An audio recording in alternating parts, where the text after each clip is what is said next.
Y volvemos a Lima, Perú, con nuestro enviado especial Mauricio Bustamante, quien está con un interesante entrevistado para ver la crisis que se vive en ese país. Mauricio, te escuchamos, adelante. ¿Qué tal? Los saludamos nuevamente desde Lima, donde hemos llegado a esta cobertura especial de TVN 24 horas con motivo de la crisis política que está enfrentando este país. Y para tratar de entenderla mejor, nos acompaña el consultor, profesor de la Universidad Católica del Perú, ex diplomático también acá, Carlos Escafi. Muchísimas gracias por recibir. Gracias, Mauricio, encantado. A ver, desde Chile de verdad se entiende poco, digamos, cuesta comprender lo que está pasando por estos días en Perú. ¿Cómo darle una primera aproximación a este conflicto que hoy y hasta este momento se mantiene entre el Poder Ejecutivo y el Legislativo, el Congreso? Por cierto, Mauricio, mira, lo importante que es lo destacable es que efectivamente hay un clima de ansiedad, de nerviosismo importante y considerable, pero lo concreto es lo siguiente, y es lo que debe entender finalmente nuestra gente en Chile y, por cierto, el empresario de la región. Lo concreto es que ayer la Comisión Permanente del Congreso decidió presentar una demanda ante el Tribunal Constitucional de manera de una demanda competencial, es el nombre en concreto, para que éste se pronuncie y inmediatamente el Tribunal Constitucional lo que hará será analizar esta demanda, trasladársela al Ejecutivo, después se desarrollará una audiencia pública. Y finalmente los miembros del Tribunal Constitucional, en un periodo de entre 3 o 4 meses, resolverán y entregarán un fallo si efectivamente la disolución del Congreso corresponde, y si no, obviamente el Congreso de la República seguirá en funciones y podrá analizar la posibilidad de, evaluará la posibilidad de demandar al presidente si así lo considera. Ya, pero si mientras eso ocurre, se ha convocado a elecciones legislativas para fines de enero del próximo año, está el Congreso disuelto por el presidente Vizcarra y el Congreso está pidiendo que el presidente renuncie. Efectivamente, es correcto eso, esa es la posición del Parlamento, pero los hechos concretos y reales es que hay que esperar finalmente lo que diga el Tribunal Constitucional. Mientras tanto, efectivamente, mientras esto ocurre, y se espera que el fallo del Tribunal Constitucional sea entre 3 o 4 meses, el 26 de enero del año 2020 serían las elecciones congresales por un periodo de un año, y después al año siguiente se convocarían a las elecciones ordinarias que tiene convenido la Administración del Perú. Ahora, tras la renuncia de Mercedes Arauz al cargo de vicepresidenta, digamos, y de este encargo que le hace el Congreso, ¿se resuelve la situación respecto de si Perú tenía 2 presidentes, un presidente? Hoy día Martín Vizcarra es el presidente del Perú, pero en definitiva, ¿quién manda? Bueno, en este minuto el que está en funciones es el presidente de la República, el presidente constitucional de la República, Martín Vizcarra. La figura de la vicepresidenta es lo que entendemos, la vicepresidenta de la República del Perú. Ella sigue con la función de vicepresidente de la República, pero quien está a cargo de la conducción del país es el presidente constitucional Martín Vizcarra.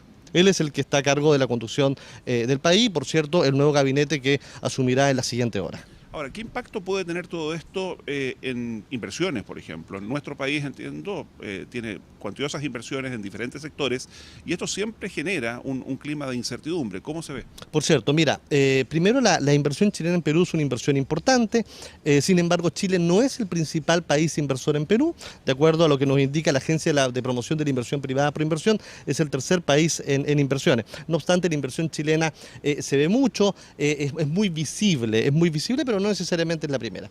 ¿Cómo se ve esto? Chile tiene una cantidad importante de inversiones en Perú, cerca de 20.000 millones de dólares, y si hablamos de flujo además entre la inversión peruana en Chile y la chilena en Perú, estamos hablando de cerca de 30.000 millones de dólares.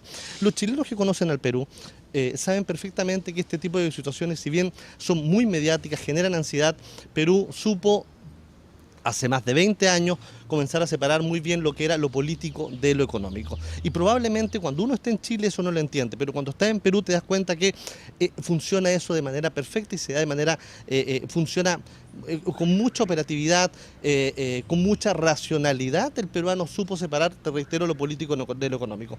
Tal es así, Mauricio, que Perú, a pesar de la crisis que tiene en este minuto, va a cerrar este año en un 2.5%, 2.7%, de acuerdo a lo previsto en el último informe emitido por el Banco Central de Reserva del Perú. ¿Qué es lo que nos dicen las clasificadoras de riesgo internacionales? Que no necesariamente, ojo, esta crisis política afectaría por la economía peruana. La economía peruana es una economía muy robusta, muy dinamizada. Perú sigue teniendo proyectos interesantes de inversión en el sector minero, construcción, Recordemos que el sector construcción en su mejor momento creció a tasas de 16% y Perú además ha presentado un crecimiento sostenido en los últimos 18 años con tasas de 5% en promedio, Mauricio. Ahora, en medio de todo esto, disculpa, pero en medio de todo esto está toda la investigación por actos de corrupción. El presidente Vizcarra ha avanzado en políticas pro transparencia, pero acá, y de acuerdo a las últimas investigaciones, en el caso Lavallato, podría haber parlamentarios involucrados, campañas presidenciales involucradas. ¿Cómo puede afectar esa investigación en particular, no solo al clima político, sino que también al clima económico? Muchas gracias por la pregunta, Mauricio. Y ahí es súper importante destacar que ninguna empresa chilena se ha visto involucrada por el caso Lavallato, básicamente por el tema Odebrecht. Ninguna. La inversión chilena en Perú ha sido altamente cuidadosa y muy pulcra en su actuar. Y de hecho ha tenido reconocimiento importante por lo que ha significado la generación de empleo, lo que ha significado los sectores donde está invirtiendo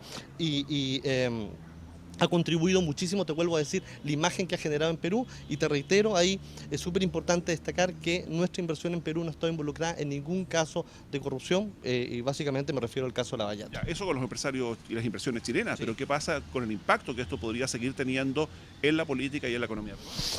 Mira, sin duda el tema, y hoy particularmente esta semana, es un hecho público, se han comenzado, por el caso Odebrecht, se han comenzado a develar los codinomes, esto va a seguir una investigación en curso y obviamente genera una sensación de ansiedad, una sensación de nerviosismo, y por cierto, alguna postergación, yo no te diría contracción, Mauricio, yo te diría postergación en algunos proyectos importantes vinculados sobre todo a lo que es construcción, a lo que es infraestructura, altamente necesarios para el Perú. Perú tiene un déficit de casi 160.000 millones de dólares en infraestructura. Tremendas oportunidades de inversión, pero consecuencia del caso Lavallato, obviamente ha habido una postergación porque claro, las principales constructoras se han visto envueltas en esto y finalmente la gran pregunta es ¿quién construye el Perú? Y finalmente, Carlos, desde tu experiencia de tantos años acá en Perú, en la diplomacia, hoy en la academia, también como consultor, ¿qué podría pasar en los próximos meses? Sí, claro. No sé si en los próximos días, digamos, pero ¿cómo se resuelve toda esta crisis? Claro, mira, desde mi experiencia yo tengo más de 20 años efectivamente en Perú, como pro Chile, no como diplomático, y lo que te puedo decir en mi experiencia, Mauricio, es que vuelvo a decirte, Perú separó muy bien lo político de lo económico. Si tú te vas, Mauricio, a la zona periférica de Lima, al cono norte de Lima, al cono sur de Lima, al cono oeste de Lima, vas a ver una tremenda actividad económica y te das cuenta que ahí no necesariamente lo político está presente en lo económico. Si bien es cierto, esta situación genera nerviosismo y genera ansiedad, pero yo te aseguro, Mauricio, que en 3 meses más, después de enero de 2020, que esta situación concluya, Perú va a retomar su crecimiento económico, muy potente crecimiento económico. Perú sigue siendo la niña bonita de la región. Los ojos de los inversores extranjeros están en Perú básicamente por las innumerables oportunidades que tiene este Perú en el tema energético, minero, construcción, de desarrollo de infraestructura. Este es un capítulo que efectivamente ha generado nerviosismo, pero va a pasar. Va a pasar, recordemos que Perú no necesariamente es uno de los primeros capítulos por el que trasciende, vinculados a situaciones como esta, ha pasado por momentos peores y ha sabido trascender y finalmente, citando a un viejo político conocido, Mauricio, Perú es más grande que sus problemas. Así que esto va a pasar, tenlo por seguro. Muchísimas gracias. Transmitirle tranquilidad finalmente a los inversores de la región y particularmente a nuestros inversionistas que están acá. Muy bien, Carlos, muchísimas gracias. Vamos a permanecer en contacto permanente con ustedes junto a Michael Brearley. Vamos a estar en cualquier instante con más antecedentes de lo que está ocurriendo acá en Perú, en nuestras diferentes plataformas y también en el canal de Noticias 24 Horas. Bien, Mauricio, muchísimas gracias.